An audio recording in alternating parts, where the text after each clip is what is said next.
All right, guys, we're going to look at solving systems by substitution. Now, let's say we have a problem like 2x plus 3y is equal to, well, we don't know. And let's say I give you a value for x of 3, y equals 5. Well, what does that mean? That means wherever I see the x, I replace it with the 3. Wherever I see the y, replace it with 5. So this right here, I would rewrite it like this. 2 times 3, because that's what x is worth, plus 3 times 5, because that's what y is worth. That gives me 6 plus 15, which is equal to 21. So anywhere that I saw y, I put 5. Anywhere I saw x, I put a 3. And that's what we're going to do when we're solving systems by substitution. Anywhere we see an x or a y, if we know it's a value, we're going to replace it. And we're going to start with the y. Now, right here we have y equals x plus 3, y equals 2x plus 4. You have to understand, this is stating that the value of y is x plus 3. So anywhere I see a y, I'm going to replace it with x plus 3. And you need to understand that a variable can equal many different things. Let me go back. Let's say I tell you x plus 3 is equal to what? And I tell you x is equal to 2y plus 7. Well, then this is going to replace by 2y plus 7. Then this follows it along.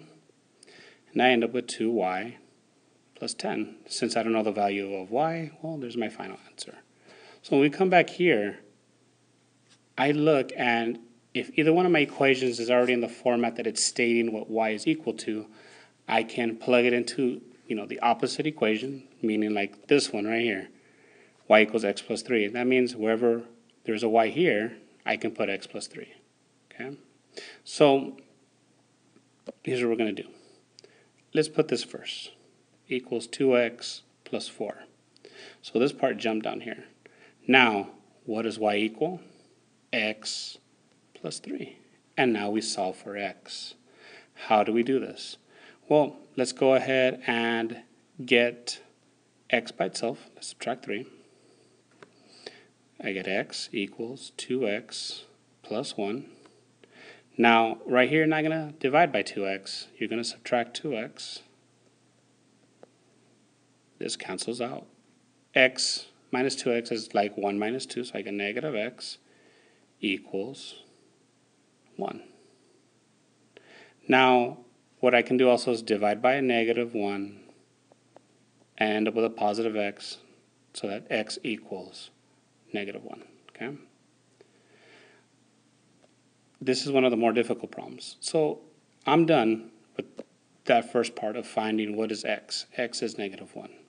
And remember, when we were solving solutions, finding solutions to systems before, we needed an ordered pair. The first part of my ordered pair is right there. It's my x. Now I take that x and plug it into my original equation, which was y equals x plus 3. And then I solve, and I figure out what y is worth. So y is equal to x is negative 1 plus 3. I can rewrite that as 3 minus 1. Y is 2. To double check, what I can do is go ahead and take the second equation. That was my second one, my first one. I can go ahead and plug in y, which is 2. It's equal to 2 times negative 1 plus 4. 2 is equal to, now it was 2 times the negative 1, negative 2 plus 4, which is the same as 4 minus 2. This is 2, so it works. So what we're looking to do is get y to equal an expression, x plus 3, and then find where there is a y in the other equation and plug it in. Here, y equals 2x plus 10, y equals negative 2x minus 6. So they're both already in the format of what y equals. So what I'm going to do is take this one and plug it in here. So negative 2x minus 6, I'll bring that down, and now this will be replaced by this. And then we just solve. Let's get rid of 10.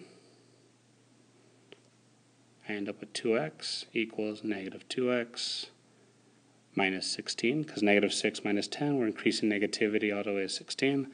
Then we add 2x plus 2x, cancels out. I end up with 4x is equal to negative 16, divide by 4, x is equal to negative 4. So the first part of my ordered pair is right there. Now let me go ahead and erase all of this right here, most of it. Let's see, make some more room here. So I take that negative 4 and I'm going to plug it in, okay?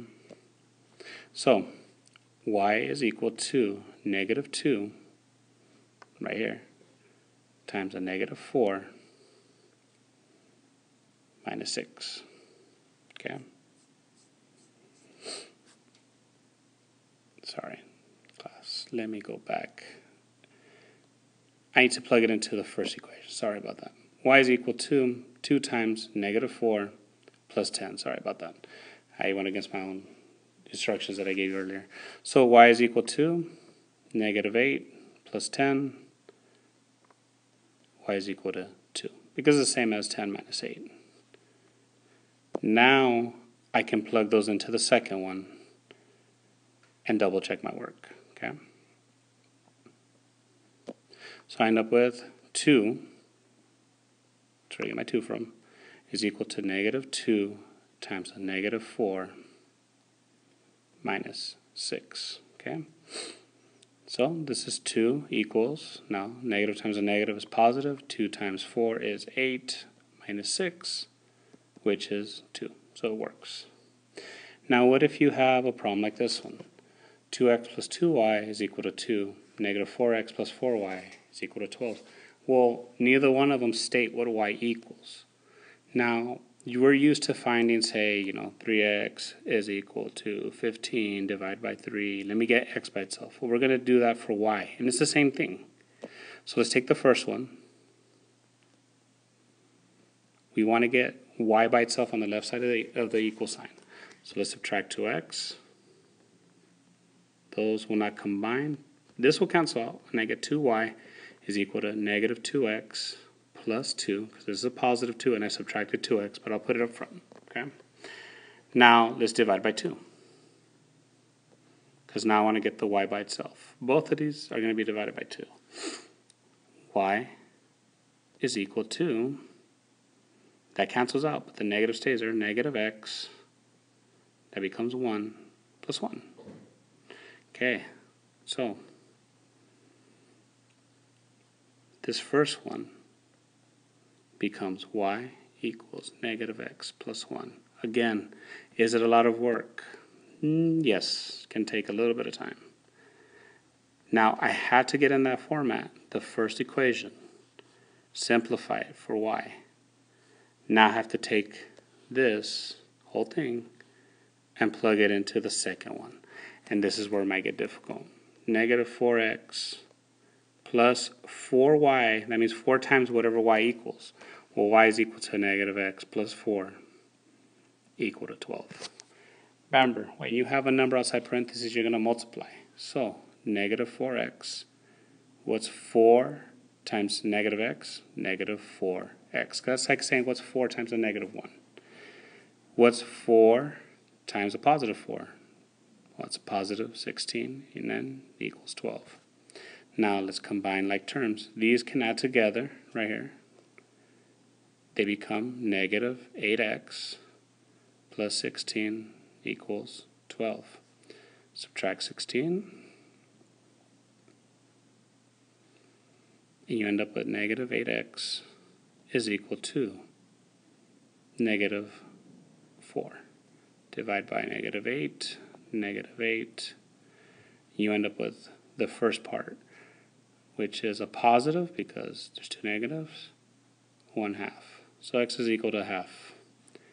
You might think, well, how can it be 1/2? Well, I'm going to double check my work. I might have even made a mistake right now. If I did, well, then you can mention it tomorrow in class. So let's take the 1/2, plug it into the first one. So 2 times 1/2 plus 2y is equal to 2. Okay? This cross cancels. I get 1 plus 2y is equal to 2. Subtract 1, and I get 2y is equal to 1. Divide by 2, and what do I end up with? Y equals what? 1/2. So again, I ended up with another fraction. So how do I double check this? Well, let's plug it in and see what we get. Okay. So what is negative 4 times 1/2 plus 4 times 1/2? Well, it should equal 12. This becomes negative 2. This becomes 2. And it's not working. So again, class, even me, I made a mistake right here. You might have wondered earlier, well, why did he plug him in again? Why is he plugging it in again? Because I need to check, where did I make my mistake? Is this problem difficult? Yeah. Did I follow my steps? Sure. Did I do something wrong with my math? Probably. I would have to go back and double check it. Now, this is for you to understand the importance of double checking your work. Okay. Now, it doesn't work on the second one. Negative 4x plus 4y, I got negative 2. 4 times 1/2 gave me 2. That's 0. What if I plug in 1/2 on the first one? Well, let's see. 2 times 1/2. Now, when I say first and second, I mean my first equation is this one up here. Plus 2 times 1/2. Well, let's see. This cancels out, and I get 1 plus 1 is 2. So, is that a solution to the system? 1/2 and 1/2? No, because it only works with one of them. It gives me 2, but it doesn't work with the other one. So this would not be a solution. So I would have to go back and check, did I make any mistakes? And more than likely, these two lines do not intersect, class. That's what we need to figure out, okay? So these problems that are very difficult probably won't be on your quiz. Maybe one, just to see if you can get that extra one, or I might even make it extra credit. But you saw why I checked my work. It works in one, it doesn't work in the other. So 1/2 and 1/2 is false. It might work with one, but not the other. It has to work with both for it to be true, okay, for it to be a solution. So if you still need help, come after school, or even in the mornings, and I'll give you a hand, okay?